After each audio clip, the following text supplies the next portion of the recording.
Assalamualaikum warahmatullahi wabarakatuh. Sahabat kisah sang wali dimanapun Anda berada, kali ini kita akan mengkisahkan tentang sebuah makam terapung yang keramat yang berada di daerah Demak, Jawa Tengah. Makam tersebut lebih dikenal dengan makam terapung Syekh Mudzakir.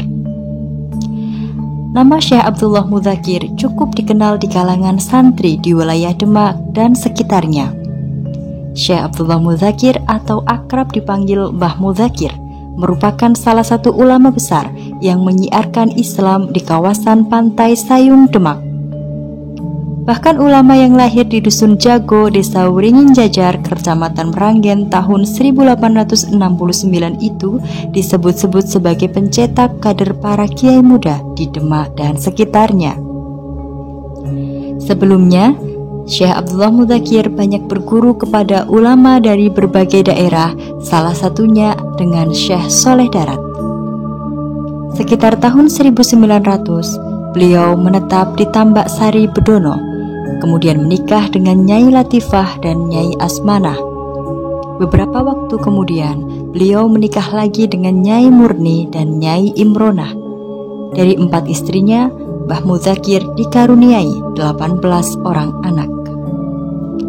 Salah satu karomah yang diberikan Allah kepada Syekh Abdullah Mudzakir adalah makamnya tidak terendam air laut, padahal berada di Pantai Sayung, Demak.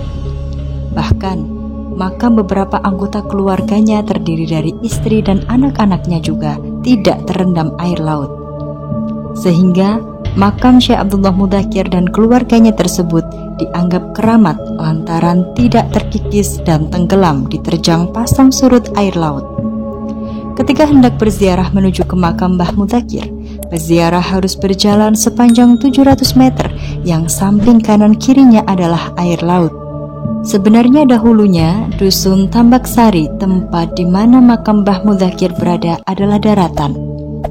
Namun, karena terus-menerus terkena banjir, rob air laut, lama-kelamaan kemudian daratan itu mengalami abrasi, sehingga keberadaan makam Mbah Mudzakir berada di tengah laut. Berkembang mitos pula bahwa makam Syekh Abdullah Mudzakir itu mengapung, sehingga tidak akan tenggelam kendati pasang air laut tinggi. Hal tersebut diyakini masyarakat dikarenakan keluhuran budi Syekh Abdullah Mudzakir semasa hidupnya yang melakukan syiar di wilayah tersebut dan sangat berjasa dalam pembangunan akhlak warga setempat, baik dalam hal ilmu agama maupun tradisi yang diajarkannya.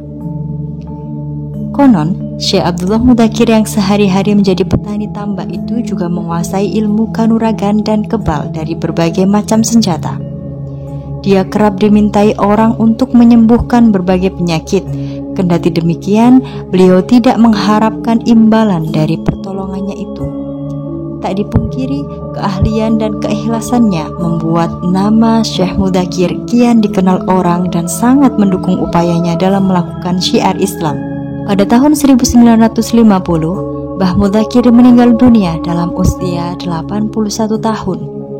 Tak heran bila banyak santri yang datang untuk berziarah, mereka tidak hanya dari Demak, tetapi juga berada di luar daerah Demak seperti Kudus, Wonosobo, Bogor, Bandung, bahkan Kalimantan.